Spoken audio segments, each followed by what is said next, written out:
The stars never argue with the darkness. They just burn brighter until the shadows run out of places to hide. And you, chosen one, didn't just press play. You answered a call, one that your enemies prayed you'd never hear. They whispered in secret, plotted behind smiles, and tried to bury your name in layers of silence. But they forgot something sacred. Silence is where the chosen sharpen their blades. They didn't break you, they woke you, they didn't defeat you, they disturbed the divine force within you. Because the truth is, they were never fighting you, they were fighting the power that chose you. Before we go deeper into this divine unveiling, I want to say thank you to every one of you who has supported this sacred message through super thanks. Your generosity isn't just noticed, it's deeply honored. You're helping carry a message meant for those still stuck in the shadows. And whether you've donated or not, know this: your presence here is powerful, your energy is appreciated, and your alignment is felt. Now, comment 999 below, not just for yourself, but for every other chosen one still trying to remember their name. Let that number echo through the static. Let it be the signal that helps us find one another. That's how we build this divine circle. That's how the message finds the ones like you, the ones who were born for more, but buried in less. Let's get one thing absolutely clear. You didn't land here by accident. You were dragged here by divine precision. Life pushed you, broke you, cracked you open until your eyes could finally see the truth hiding behind the noise. You were never made to live in comfort. You were forged in chaos, marked in silence, prepared in shadows, trained through pain. The universe doesn't choose the loudest. It chooses the ones who can walk through fire and still emerge with love in their hands, the ones who can hold power without craving control. And that's you. Whether you've accepted it or not, you are chosen. That's why you felt betrayed for no reason. That's why you've been abandoned in rooms filled with people. That's why your presence made others uncomfortable without you ever speaking a word. Your energy shook them. Your frequency unsettled what they tried to pretend was stable. You've walked like someone who's been here before because your soul remembers what your mind is only now beginning to recall. And yet, you've questioned it, haven't you? You've stared into silence and wondered if you were forgotten, wondered if your prayers evaporated before heaven could catch them. But beloved, you weren't forgotten. You were hidden, and not to be ignored but to be refined. The silence wasn't a punishment, it was preparation. It was heaven's way of building you in peace so the world couldn't break you in public. Now, as the world grows louder, the universe asks something rare. Move in silence. Walk in precision. Carry thunder in your bones, even when your voice is soft. You're the calm before the impact, the breath before the shift. The chosen one they hoped would never rise. The ones who hurt you, they weren't just cruel. They were scared. Scared of what you'd become if you ever figured out who you are. They felt the heat of your calling long before you could define it. That's why they tried to shame you, distract you, copy you, destroy you. Because deep down they knew something they were too afraid to say out loud. You are the storm they told themselves didn't exist. Being chosen is not a trophy, it's a task. It's why you feel more, why rest escapes you, why the silence has wrapped itself around you like armor. You were never meant to follow the noise, you were meant to be the signal. And that signal is starting to sound. So don't resent the quiet, don't rush it. It's building you, it's sharpening you. The world isn't ready for your volume until you've mastered your vibration. This silence is sacred. It's the final test before the full reveal. This is the part your enemies never wanted you to survive. But you did. And now, everything shifts before the spotlight comes, before the recognition arrives, before the crowds start echoing your name. Pause and ask yourself, are you ready to honor the silence that shaped you? Take a breath. Let your soul settle, because the silence is about to speak. And if you really are who heaven says you are, you won't be able to look away. Let's begin. God's chosen ones, before heaven makes you world famous, enjoy the silence. Number 1. They played with fire, and now heaven remembers their name. Chosen one, have you ever wondered why your silence made them so uncomfortable? Why your quiet departure sent ripples through places you no longer even stood in? Why the moment you stopped explaining yourself? Their panic began. They mocked your silence, not knowing it wasn't surrender. It was sacred. That stillness wasn't weakness. It was God pulling back his arrow, preparing to launch it at the very systems that once tried to chain you. They laughed when you walked away, called you lost, rebellious, ungrateful. But what if you weren't walking away at all? What if you were walking into divine alignment, stepping into a realm they were never permitted to enter? Their whispers behind your back were never about your faults. They were about their fear. Fear of who you might become if you ever broke free from the illusion they spent years casting around your mind. Isn't it strange how those who feared your freedom tried so hard to dress control as care? This was never about faith. This was never about loyalty. It was about power, about gatekeepers trying to regulate access to a kingdom they never had the keys to. Like the Pharisees in Matthew 23:13, you shut the door of the kingdom of heaven in people's faces. You yourselves do not enter, nor will you let those enter who are trying to. They turned sacred truth into a stage play. They wanted worship, not wonder. Submission, not awakening. But you weren't created to kneel in fear. You were destined to rise in truth. You began to see it all, didn't you? The rehearsed sermons, the emotional manipulation dressed in religious robes, the leaders whose desire to be praised drowned out the still, small voice of God. They didn't want your growth. They wanted your silence. They didn't want your fire to purify. They wanted it to stay small, to warm their walls but never ignite your own kingdom. Do you know why they labeled you rebellious? Because your light grew too bright to be managed. Your awakening couldn't be contained. They didn't hate you because you were wrong. They hated you because you were right, and because you saw through the act.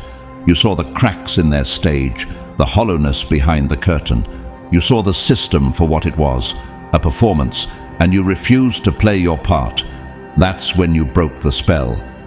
What if I told you that the silence that followed wasn't exile, but elevation? That the stillness you feared was actually your sacred sanctuary? Isaiah 30:15 says, "In quietness and trust is your strength." God didn't abandon you. He consecrated you. He separated you from noise so he could prepare you in peace. This season of quiet wasn't a mistake. It was a message. Think about Joseph, thrown into a pit by his own brothers, sold into slavery, falsely imprisoned, all in silence. But God was orchestrating every moment. Genesis 50:20 reminds us, "You meant evil against me, but God meant it for good." That silence was the backdrop for divine setup. Just like you, Joseph was chosen. And chosen ones aren't raised in comfort, they're raised in fire. So now you're asking, why me? Why was I the one who had to feel everything so deeply? Why was I the one who couldn't just go along like everyone else? Because you weren't built to blend in. You were born to expose. You carry a vibration that shatters illusions. Your very presence upsets fake peace. They didn't attack you because you were dangerous. They attacked you because you carried truth. Think of Malcolm X. His awakening disturbed systems. He didn't ask for war, but he refused to submit to lies. His silence before his rise wasn't fear, it was formation. Like you, he became unstoppable not by conforming but by standing firm in truth. Do you still believe they fought you out of hatred? Number. They fought you because your rising reminded them of everything they buried in themselves. You were never their enemy. You were the mirror they couldn't escape. If the war wasn't about you, but about the divine blueprint you carry, would you look at the silence differently? Because make no mistake, chosen one, the silence you're in now is not absence, it's architecture. God is building something in you that no counterfeit kingdom can steal. Psalm 91:1 declares, "Whoever dwells in the secret place of the Most High shall abide under the shadow of the Almighty." You've been hidden, not forgotten. Sheltered, not silenced. You didn't just survive their rejection, you surpassed it. You evolved in front of their eyes, and now they can no longer reach you with the same old tactics. The gaslighting doesn't work. The guilt doesn't stick. The manipulation doesn't land. That's the moment heaven marked you victorious. And what of the silence now? It's the eye of the storm. It's the stillness before God launches his thunder through your name. While they dance in temples they built to themselves, heaven is setting the stage for you. The real show hasn't even begun yet. Do you remember how David was overlooked by his own family? When the prophet came to anoint the next king, Jesse didn't even consider his youngest son. But 1 Samuel 16:7 reminds us, "Man looks at the outward appearance, but the Lord looks at the heart." You weren't forgotten. You were being forged. You were never designed to conform. You were designed to confront. Your questions, your intensity, your sensitivity, they aren't weaknesses. They're divine configurations. You were built this way because your assignment demands it. God doesn't call the qualified. He qualifies the called. They'll say you changed. They'll say you're arrogant now. But they don't know what it cost you to stop shrinking. They'll call you a rebel when you refuse to play small. But don't let their fear narrate your freedom. Don't let old systems tell the story of your awakening. The truth is, when God selects someone, the world rearranges to accommodate that selection. Romans 8:28 says, "And we know that all things work together for good to those who love God, who are called according to his purpose." Everything, yes, even the betrayal, even the abandonment, was allowed to make you ready. Think of Frida Kahlo, bedridden and broken, but in silence her art exploded, or James Baldwin cast out for his voice, but in exile he found truth that shook nations. They didn't fit systems either, they created new ones. Chosen one, your silence is not punishment, it's positioning, it's protection. And when the lights come on, when the world finally hears what God placed inside you, they will realize the most dangerous thing they ever did was underestimate you while you were becoming indestructible. So sit in the silence a little longer, breathe in the sacred pause. Heaven hasn't forgotten you. It's just building something so divine that no one, not even the gatekeepers of this world, can take credit for it.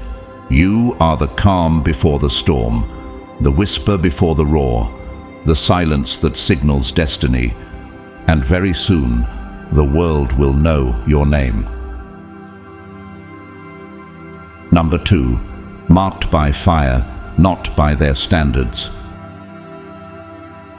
Chosen one, have you ever felt like your very existence disrupts every room you walk into, even when you say nothing at all? Do you wonder why, no matter how softly you move, your presence still creates tension? That's not a coincidence. That's your frequency. They tried to tame it with tradition, disguise it with doctrine, and cage it with culture. But how can you imprison a wildfire? You weren't meant to blend in. You were made to burn through falsehood. They built fences, fences of fear, fences of formality, fences of fragile egos, and they thought that would keep you in. But chosen one, you don't obey fences. You never did. While others mimic mentors and echo teachings they've never questioned, you stood in divine contradiction. You didn't memorize the script. You tore it up. Not because you're rebellious, but because truth cannot be rehearsed. It must be lived. This is what Jeremiah felt. God said to him in Jeremiah 1:5, "Before I formed you in the womb, I knew you. Before you were born, I set you apart. You weren't just born, you were set apart. That's why their systems rejected you. You carry something they cannot replicate, not charisma, not style, but divine weight. You question too deeply, you feel too intensely, you walk with the vibration of something they've spent their lives avoiding. And for that, they called you too much. But what if your too much is exactly what this generation needs? Think of someone like Nina Simone, whose voice shook nations and shattered norms. She was too political for music executives, too black for white audiences, too truthful for fragile ears, but exactly what the world needed. Like you, she didn't echo what was safe. She sang what was necessary. The truth was her rebellion, and her gift was her resistance. You weren't chosen for applause, you were chosen for alignment.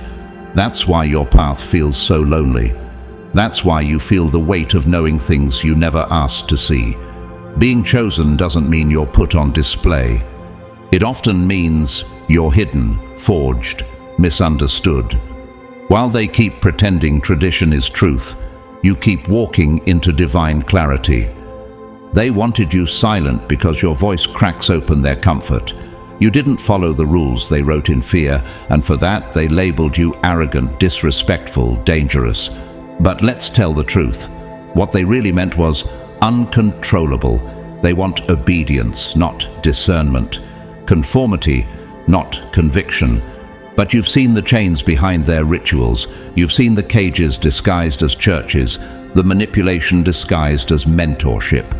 You've seen how the so-called truth they guard is rooted not in freedom, but in fear. Galatians 5:1 reminds you, it is for freedom that Christ has set us free. Stand firm then, and do not let yourselves be burdened again by a yoke of slavery. You've tasted that freedom. That's why you can't go back. You don't bow to leadership that weaponizes scripture.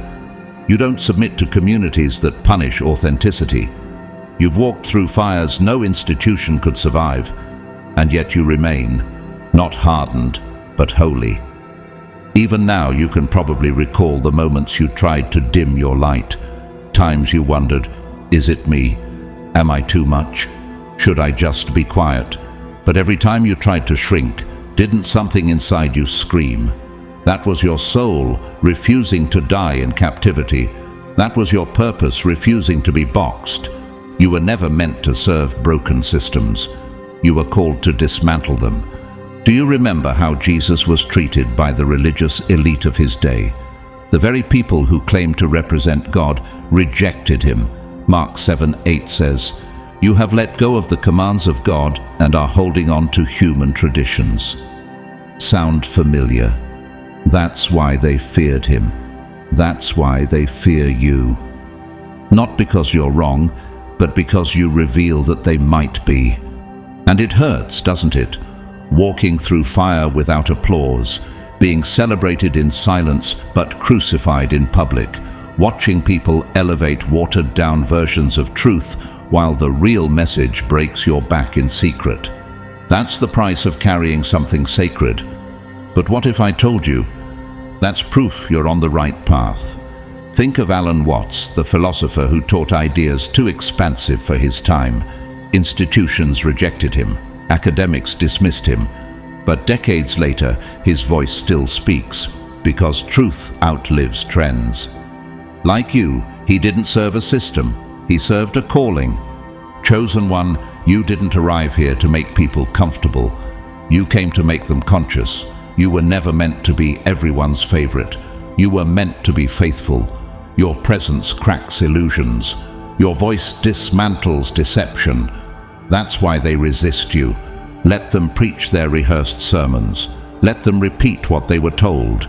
You've lived what they only study. That's not arrogance. That's anointing. And if they say you don't belong, remember John 15:19. If you belong to the world, it would love you as its own. As it is, you do not belong to the world. You were chosen out of it. You know what's in you. You've questioned yourself more than anyone else ever could. But even in your doubt, You couldn't deny the fire.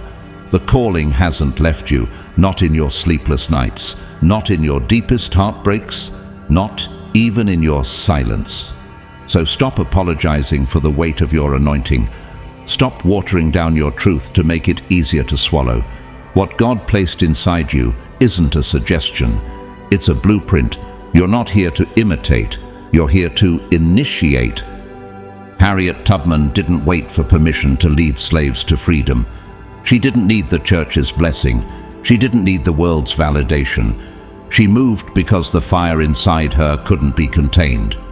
And so do you. Let them call you what they want. Let them fear what they cannot control. You were chosen not for comfort, not for applause, but for transformation. That's why your silence shakes rooms. That's why your truth draws both resistance and reverence. Because you are the blueprint. You are the future they didn't see coming. So when the veil lifts, and it will, they'll finally understand why it had to be you. Number 3, they threw you out, not knowing they threw you into fire. Chosen one, do you realize that what looked like rejection was actually redirection?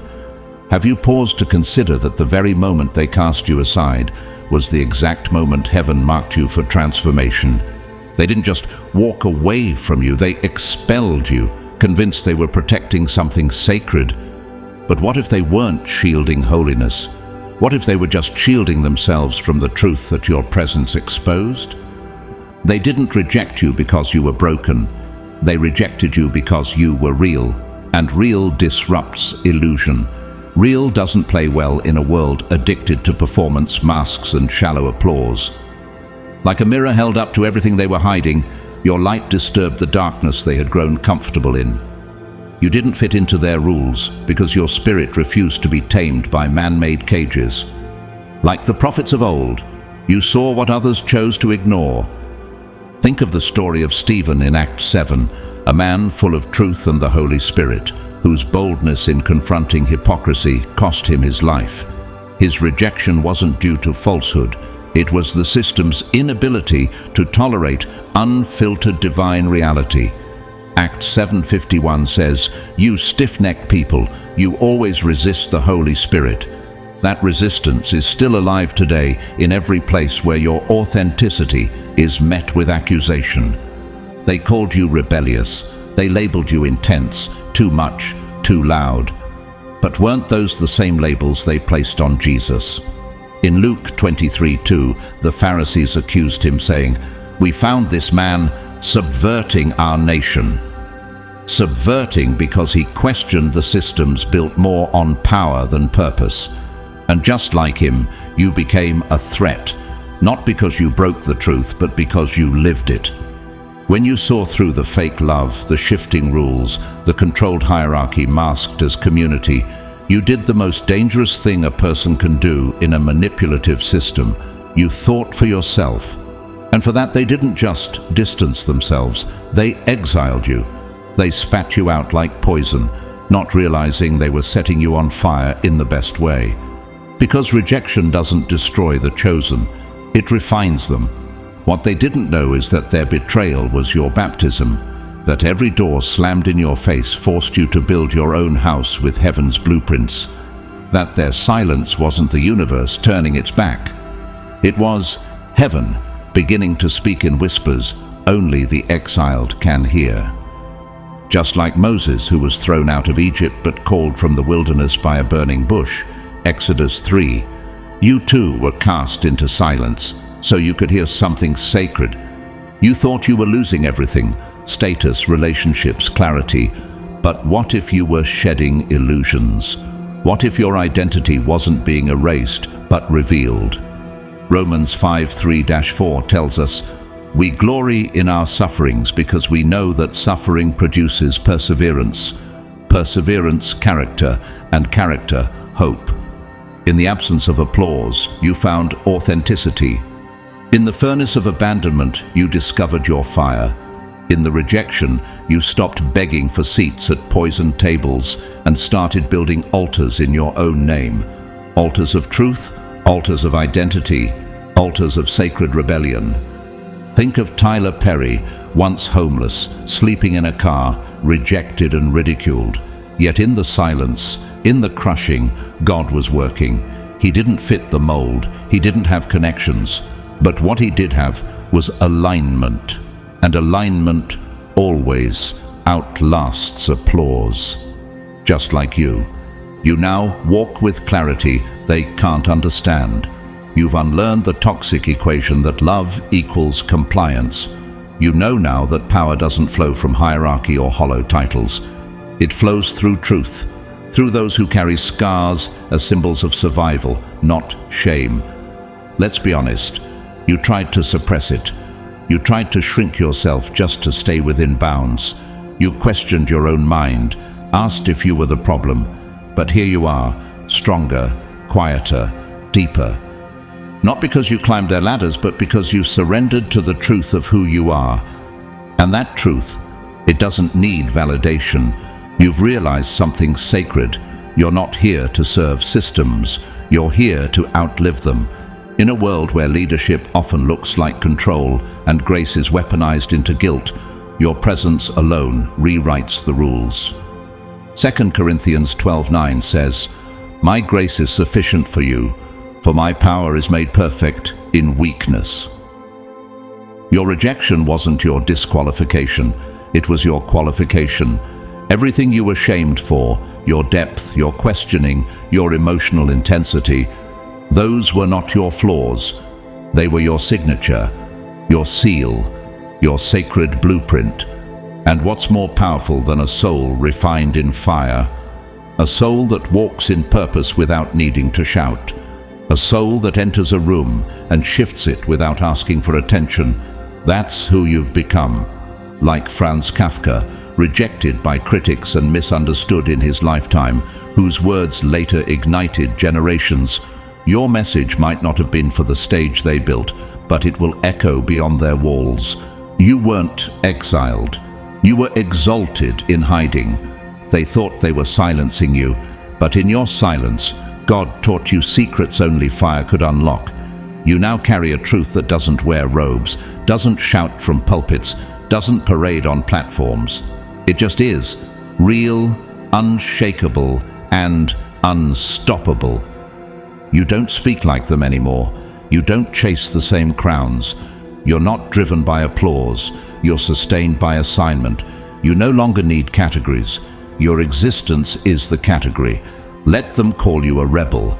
Let them say you walked away.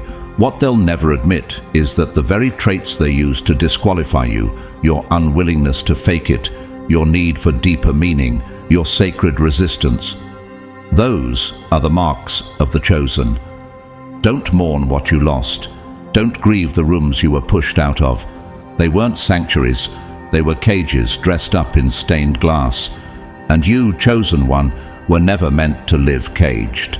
You were born to walk free.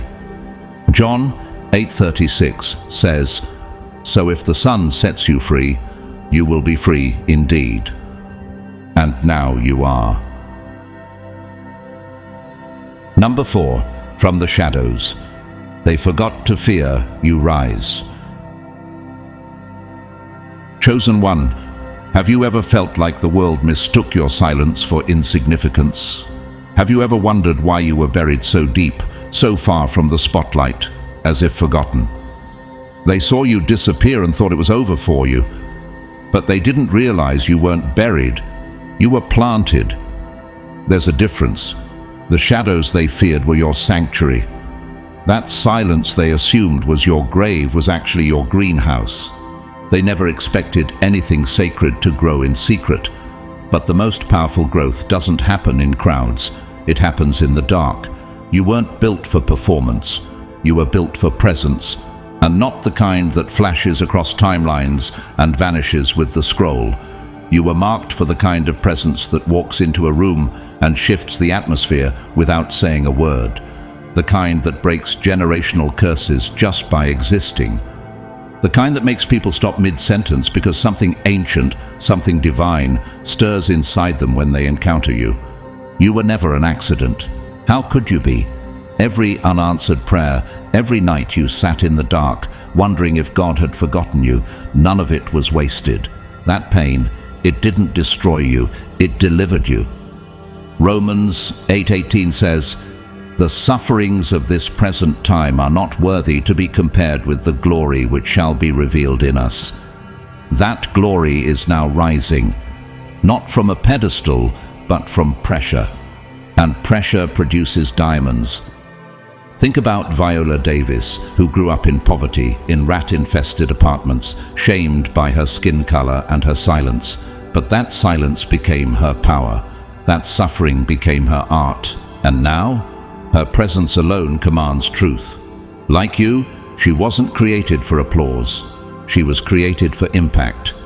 You didn't rise because someone validated you. You rose because no one did. And still, you refused to die in the dark. The world tried to bury you, but heaven kept watering the soil around you in secret. You didn't have a cheering section. You had shadows. You didn't have claps. You had questions. But chosen one, those shadows were sacred.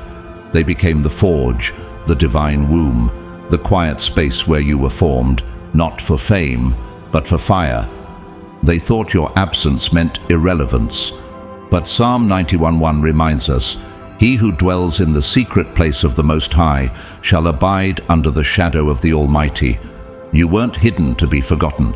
You were hidden to be preserved, to be fortified, because the real rise doesn't need an audience.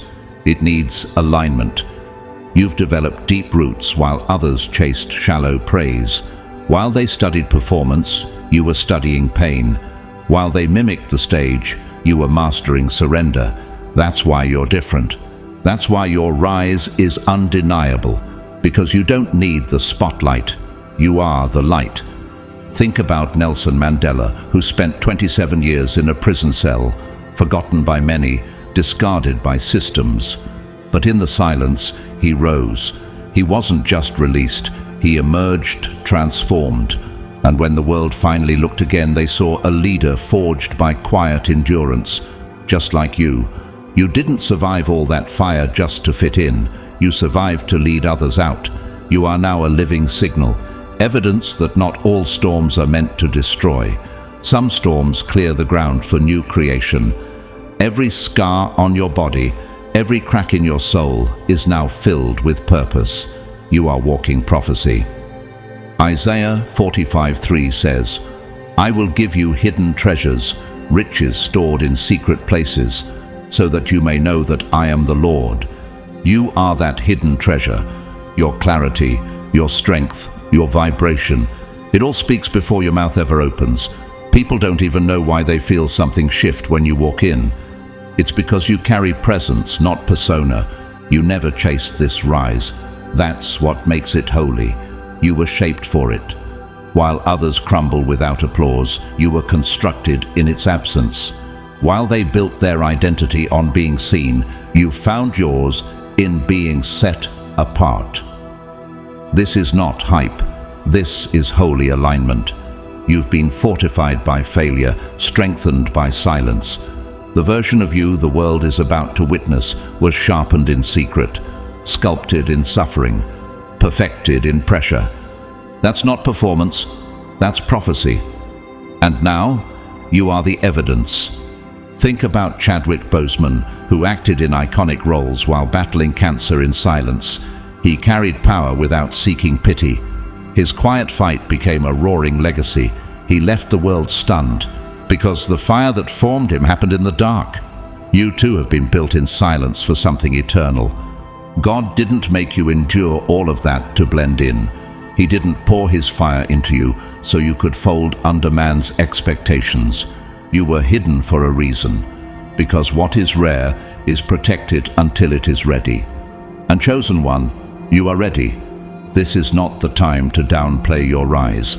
This is not the season for false humility.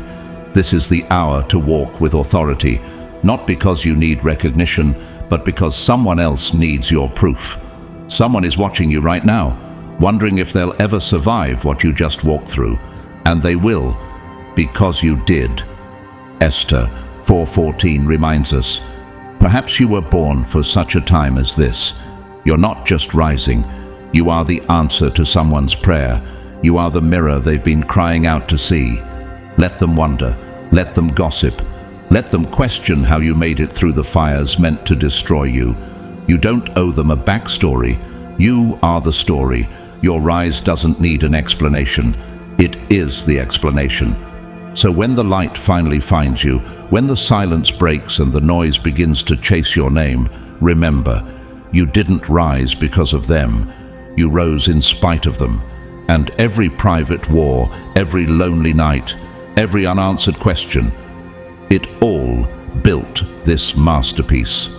And this masterpiece, it wasn't made for vanity. It was made to set others free. Number 5, the quiet didn't break you, it built you like bedrock. Chosen one, how often did you wonder if the silence was your undoing? How many mornings did you wake up drowning in stillness, wondering if it meant you'd been forgotten? Let's tell the truth. Everyone noticed your absence, but no one saw your becoming. While others posted their highlights, you were living in the shadows.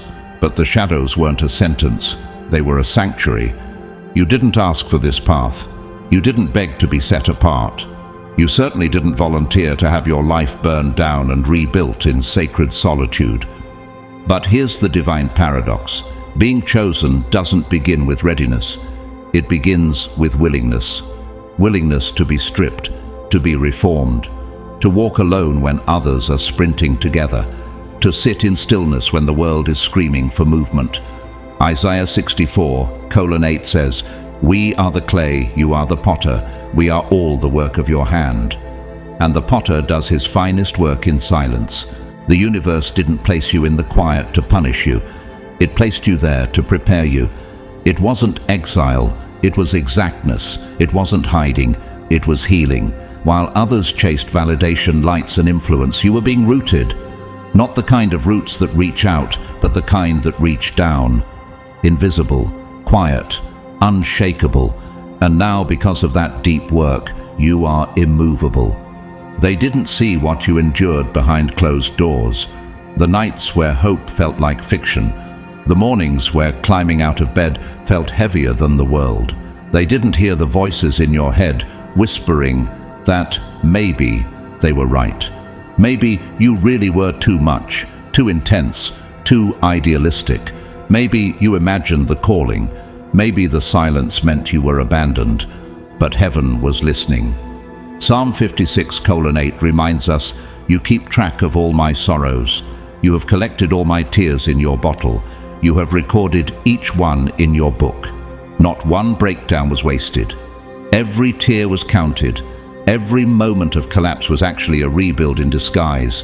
And what rose from the rubble wasn't weakness, it was holy resilience. You didn't give up, you evolved. While they were curating brands, you were cultivating depth.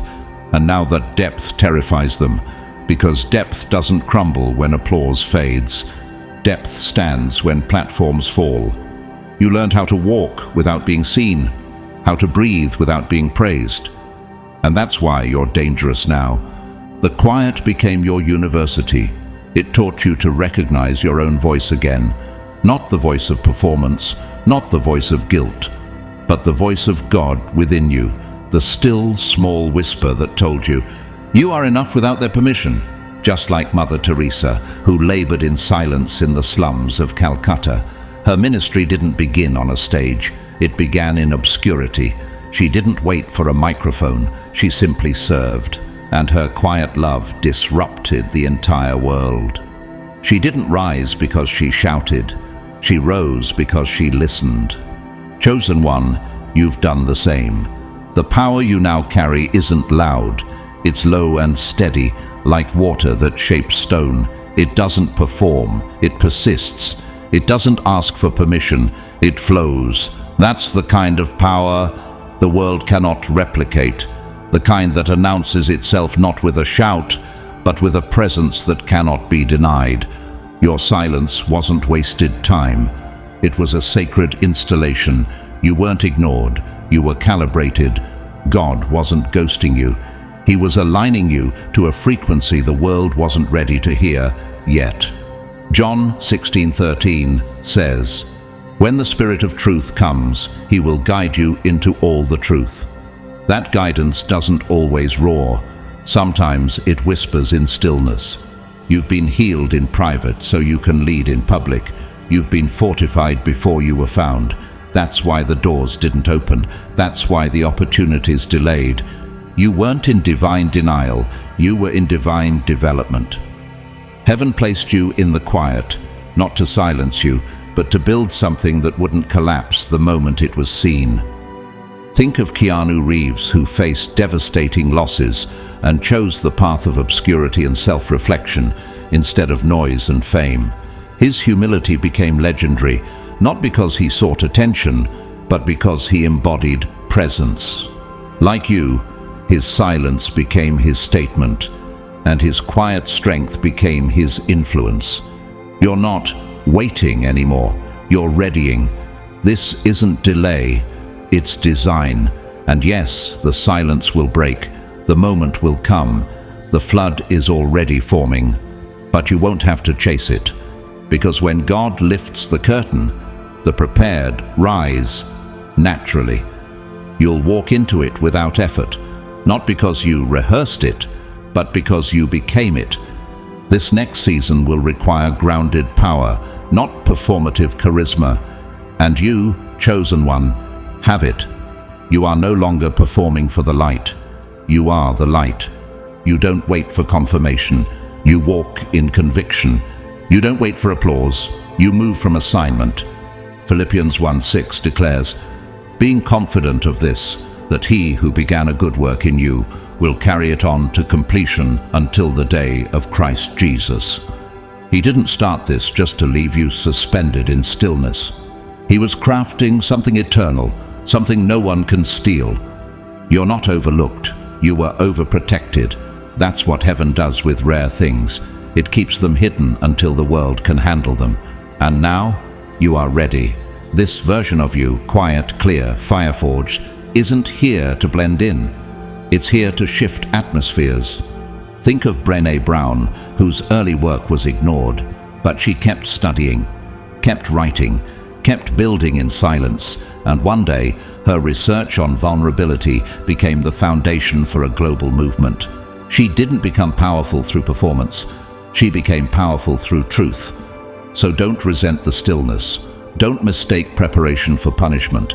The foundation is setting, the structure is stabilizing. And when it's time to rise, you won't have to strive. You'll simply be, because that's what chosen ones do. You don't chase waves. You become the tide. Breathe deep. The silence didn't rob your momentum. It became your momentum. Number 6. The spotlight isn't a gift. It's a weapon in the right hands. Chosen one, do you feel it? That subtle pressure building in the atmosphere, like the moment before lightning splits the sky.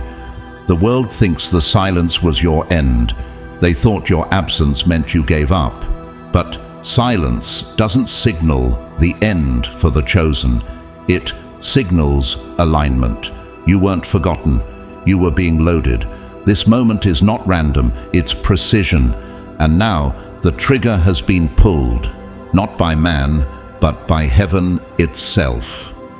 This is not about being seen. This is about being released.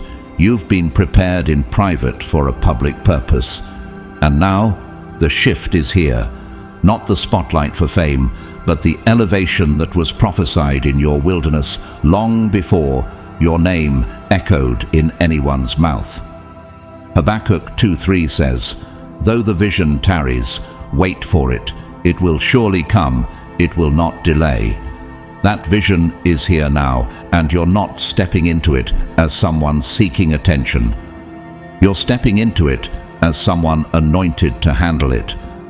The world confuses attention with validation, but not you. You've sat in rooms where no one clapped. You've spoken truths that made people uncomfortable. You've walked through seasons where the only thing keeping you upright was the fire in your bones that refused to die. That fire, That's your foundation. While others fought for fame, you were fighting to stay faithful. You weren't building followers, you were building a spine.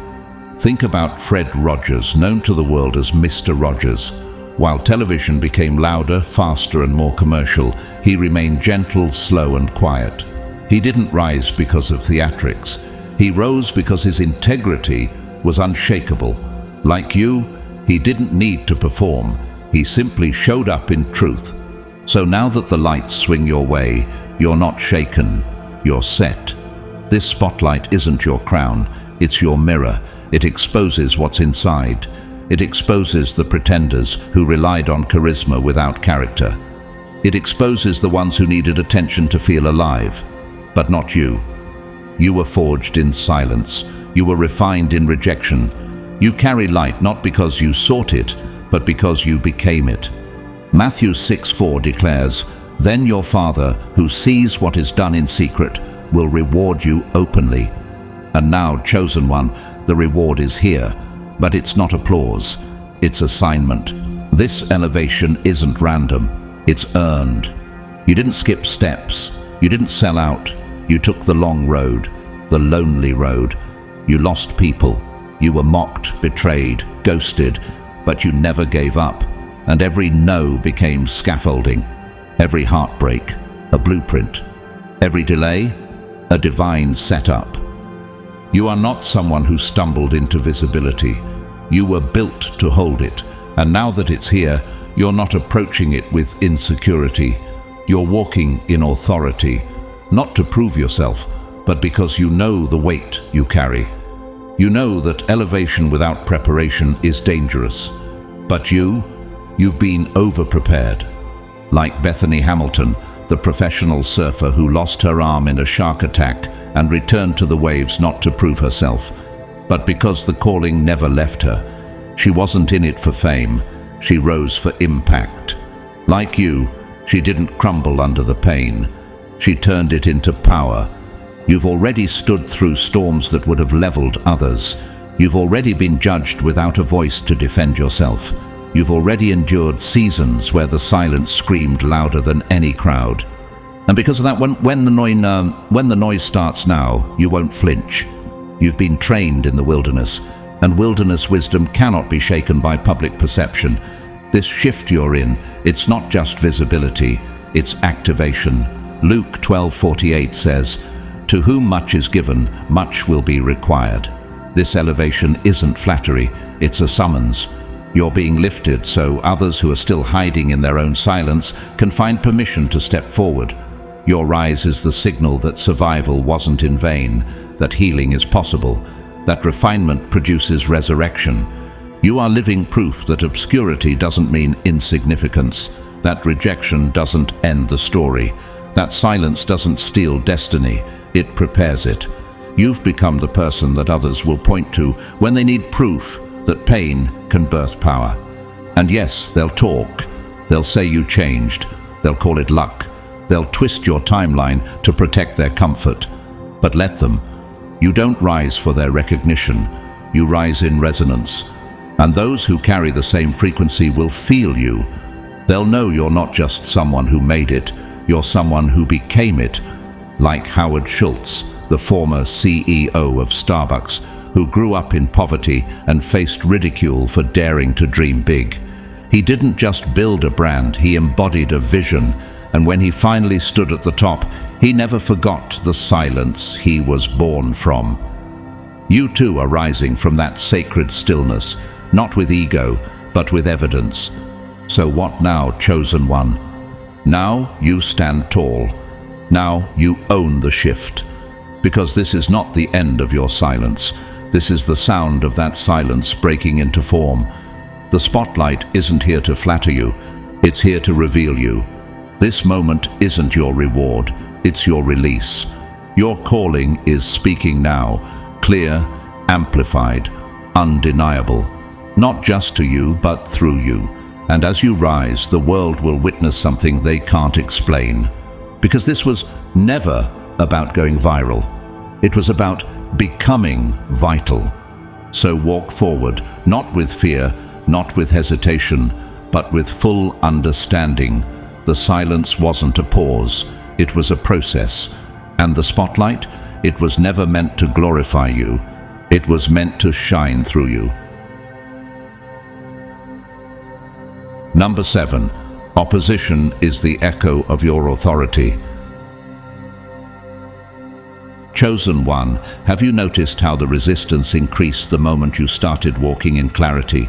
Have you felt how people who once ignored you now seem agitated just by your presence? That's not a coincidence. That's confirmation.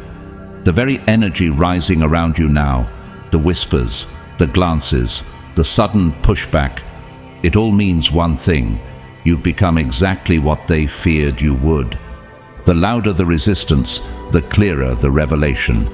Luke 6:22 says, "Blessed are you when people hate you, when they exclude you and insult you and reject your name as evil because of the Son of Man."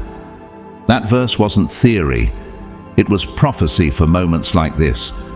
You're not facing opposition because you're doing something wrong.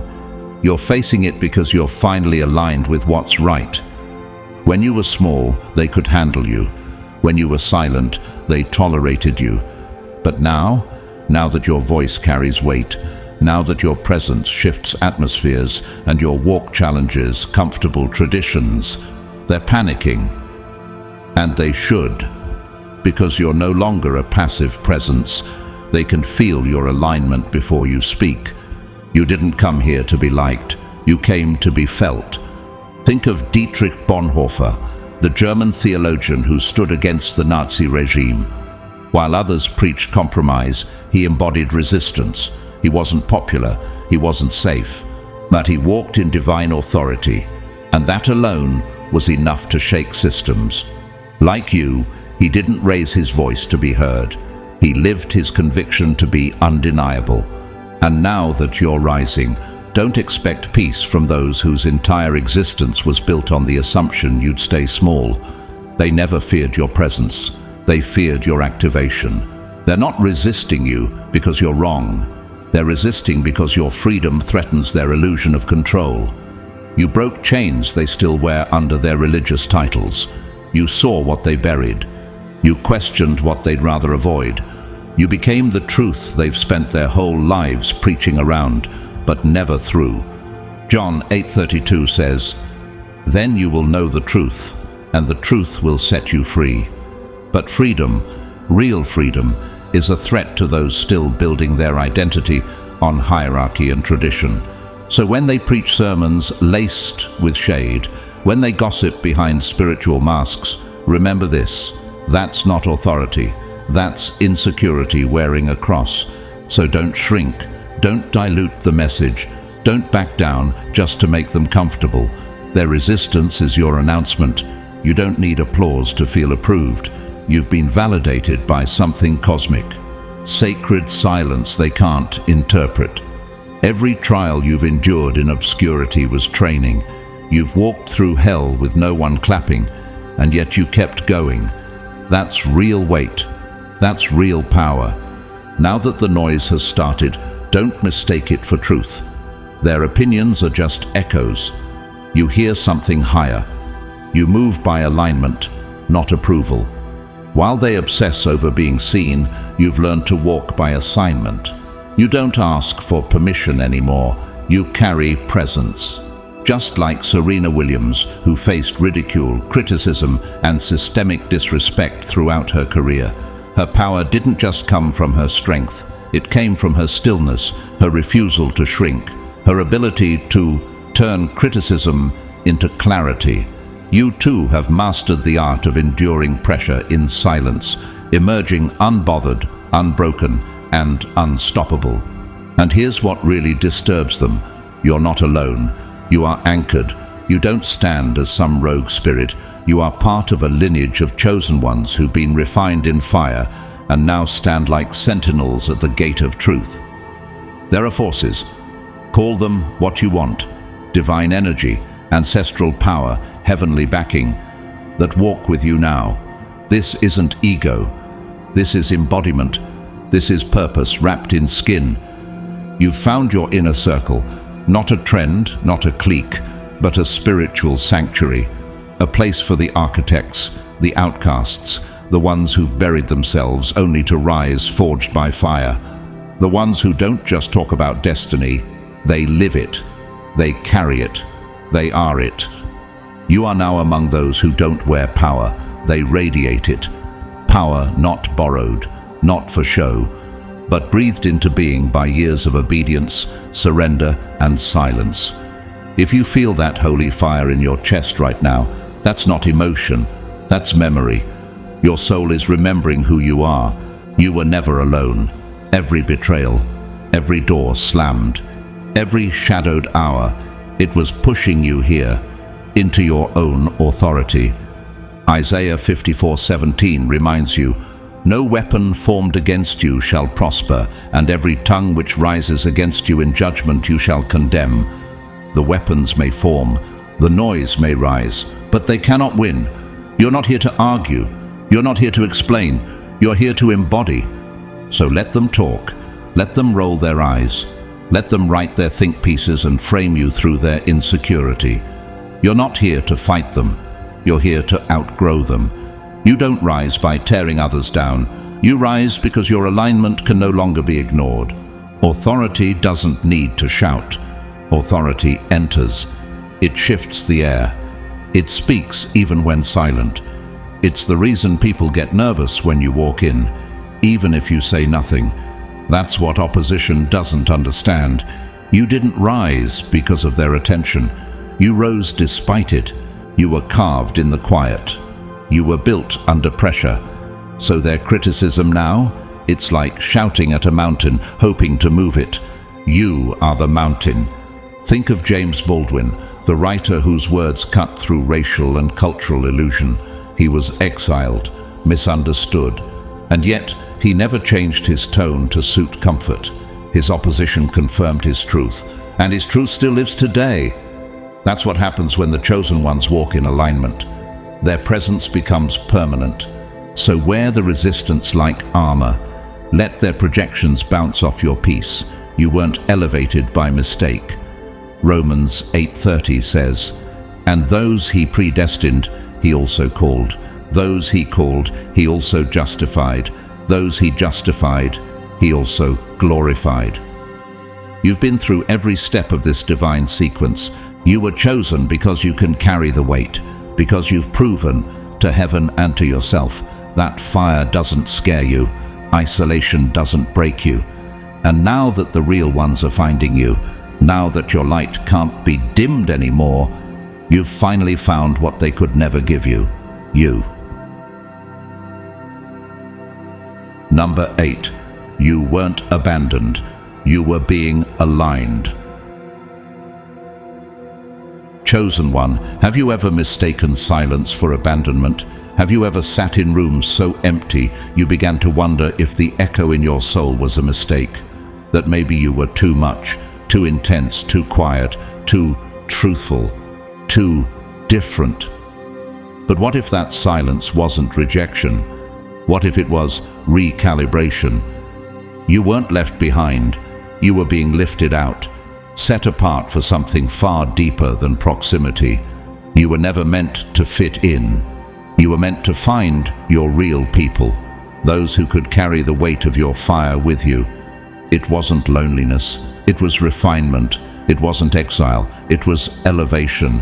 God didn't leave you alone. He cleared the room. Every exit was protection. Every unanswered text, every ghosted connection, every friendship that fizzled without closure. It wasn't failure.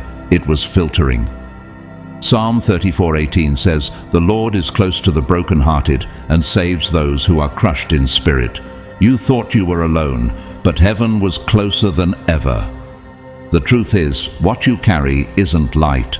It's not for the shallow, the surface level, or the spiritually lukewarm. You burn too deeply to entertain shallow relationships. You feel too strongly to settle for counterfeit connections. You question too much to tolerate polite pretense. And so, God made space. He carved out your life like a garden being cleared, so that when your people arrived, there would be room for roots to grow. Think about Emily Dickinson, a poet who lived most of her life in isolation, misunderstood, set apart. Her words were only fully discovered after her death, yet her depth changed literature forever.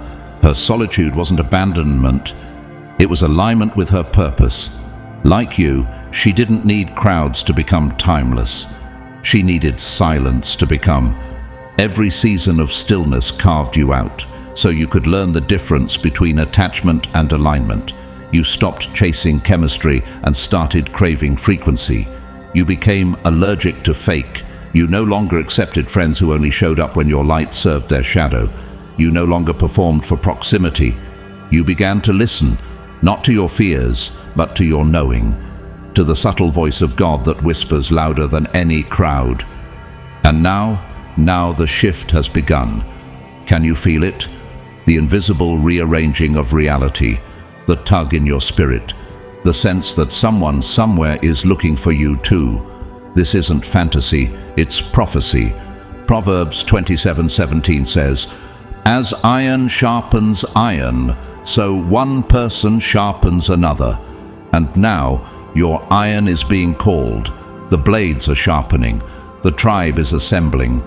This isn't a fan club. This isn't a networking circle. This isn't popularity. It's prophetic convergence. These people, your people, they're not just coming to support you. They're coming to build with you. They've been through fire too. They've walked through betrayal, abandonment, and silence just like you. And when you meet, you won't need long explanations. You'll feel seen, without having to perform, without having to shrink. Think of C.S. Lewis and J.R.R. Tolkien, two authors who became close friends in a world that didn't yet understand their spiritual and imaginative depth. Their friendship birthed books that shaped generations. Their connection wasn't random, it was divinely designed. Like them, you're not here to do this alone. Your work, your mission, needs alignment, not applause. Your soul will recognize them, not by volume, but by vibration, not by their resume, but by their resonance. And when they speak, your inner world will sigh with relief, because finally you'll be surrounded by people who don't compete with you. They complete the circle. Ecclesiastes 4:9-10 says, "Two are better than one. If either of them falls, one can help the other up." These aren't relationships of convenience. These are covenants of calling. They won't come to consume your light. They'll come to ignite it. They won't drain your energy. They'll match it. They won't run when the fire returns. They'll burn beside you. This isn't friendship, it's fellowship. The kind Jesus had with Peter, James, and John, not because of their perfection, but because they understood the weight of his purpose. And you'll finally see what it means to walk in authority with accountability. These aren't people who flatter your ego. These are people who anchor your assignment. They'll pray with you, war with you, speak hard truth in love. They won't be afraid of your bigness. They won't ask you to dim your light. They'll fan your flame. Like Harriet Tubman, who led others to freedom after finding her own, she couldn't have done it without the support of fellow abolitionists who understood her divine burden. She wasn't celebrated during her mission, but heaven celebrated her courage. And when you find your people, your circle, your divine collaborators, you'll begin to build not just movements, but monuments. Because this isn't about individual success. This is about collective healing. The chosen aren't meant to walk alone forever. They're called to lead. But before you can lead others, you must know how to follow truth, even when it leads you through seasons of sacred loneliness. Isaiah 43, 2 promises. "When you pass through the waters, I will be with you. And when you pass through the rivers, they will not sweep over you." You weren't walking through the storm alone. You were walking through it first, so others could follow. And now, the season of isolation is ending. The alignment is here. Some of them are already beside you. You just haven't recognized them yet. But now, it's time. Time to stop bracing for betrayal and start opening your heart to alignment. Time to trust that the ones coming next are not here to use you, but to walk with you. This is your circle, your mirror, your divine echo. These aren't just connections, they are confirmations, and together you won't just survive, you'll build. Number 9. You were the hidden blueprint. Now you're the unveiling. Chosen one, have you ever wondered why everything had to stay so quiet for so long? Why doors seemed to close just before the breakthrough? Why the applause never came, no matter how hard you tried? That wasn't delay. That wasn't abandonment. That wasn't heaven's silence. It was heaven's strategy. You were the hidden blueprint, the sacred design no one could copy, no matter how many times they tried to imitate your light without enduring your darkness. They thought they buried you in silence, not knowing that silence was staging your reveal. This moment you're stepping into, it isn't hype, it isn't coincidence, it's not a lucky algorithm or a chance encounter. It's the unveiling. Luke 8:17 says, "For nothing is hidden that will not be made manifest, nor is anything secret that will not be known and come to light." This is the moment that was written while you were still weeping. This is the assignment that was seeded in your suffering. Because the truth is, anyone can chase a spotlight, but very few can stand in it. Very few can be seen without losing themselves. Very few can endure visibility without trading their soul for the stage. That's why you were hidden for so long. That's why every door that closed was actually keeping you from a premature platform. You weren't being delayed. You were being developed. The silence was sculpting you into someone who could not be bought. The fire was cleansing your motives. The betrayal was chiseling away your fear. Isaiah 48:10 says, "I have refined you, but not as silver is refined. Rather, I have refined you in the furnace of suffering." That was your preparation. That was your becoming. And now, you're not stepping into this moment for applause. You're stepping into it for impact. Think about Vincent van Gogh. He was ridiculed, rejected, and dismissed his entire life.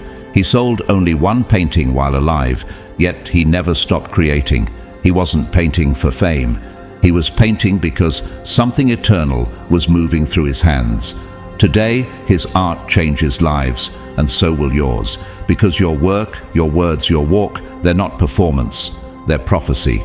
You've been lied on, ghosted, undervalued, misunderstood. And yet, instead of turning bitter, you transformed. You learned how to bleed with grace. You learned how to walk without praise. You protected your peace while all hell was breaking loose. That's not weakness. That's warriorhood. That's the kind of spirit the spotlight was waiting for. And now the platform is here. Not because you chased it, but because you were the only one who could carry it without being consumed by it. You don't speak to be heard. You speak to heal. You don't rise for recognition. You rise to release others. Your presence is now a signal, a divine flare in the sky calling others out of the fog they've lived in for too long. Romans 8:19 says, "For the creation waits in eager expectation for the children of God to be revealed." You are that revelation. You are what heaven has been preparing behind the curtain. And now, you are the unveiling. But let's be clear, this rise comes with resistance. As you ascend, old patterns will try to reappear. Old voices will echo, trying to pull you back into outdated versions of yourself. People from your past may return, not because they miss you, but because they miss the control they once had. They won't recognize the new you. They'll project the old one. But chosen one, don't fall for it. You are not who you were when you were begging to be seen.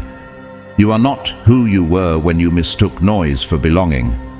Like Nelson Mandela, who was imprisoned for 27 years, yet came out with a vision bigger than vengeance. Your time in silence birthed something too powerful to be controlled. Mandela didn't rise in bitterness. He rose in reconciliation and purpose. He didn't respond to small attacks. He operated in high frequencies.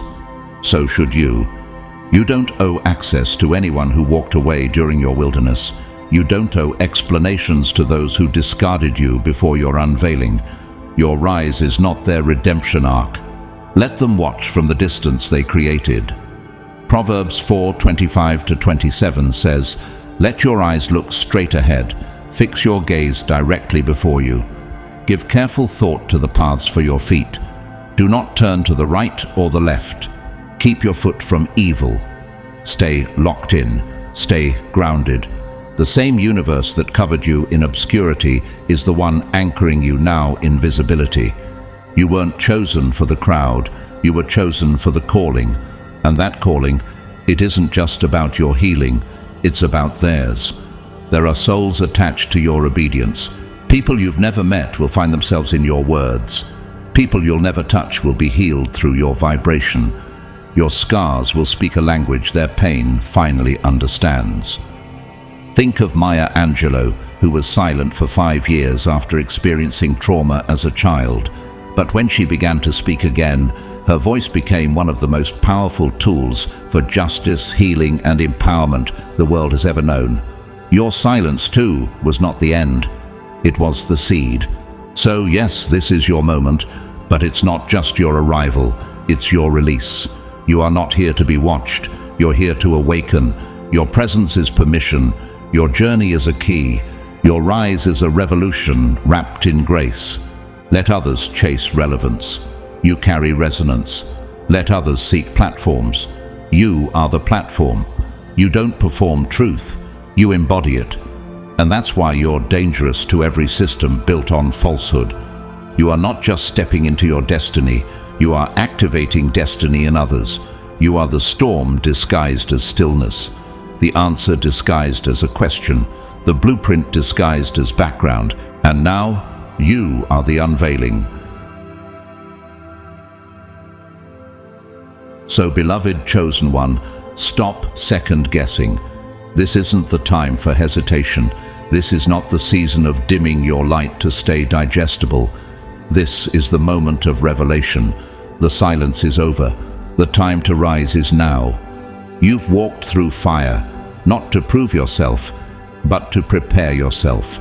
You've endured isolation, not because you were forgotten, but because you were forged. Every hidden scar, every unseen tear, every unanswered prayer has not been in vain. They have shaped you into a vessel that can now carry something sacred, the awakening. And now we've reached the edge of the silence, the place where the hidden becomes undeniable. The hush of obscurity has given way to the roar of purpose. What once felt like a grave has revealed itself as a womb. This is your call to rise, not as someone desperate for recognition, but as someone divinely chosen to disrupt, to rebuild, and to lead. And if these words lit something in you, if they stirred a memory in your soul of who you really are, then don't let that fire fade. Keep it burning.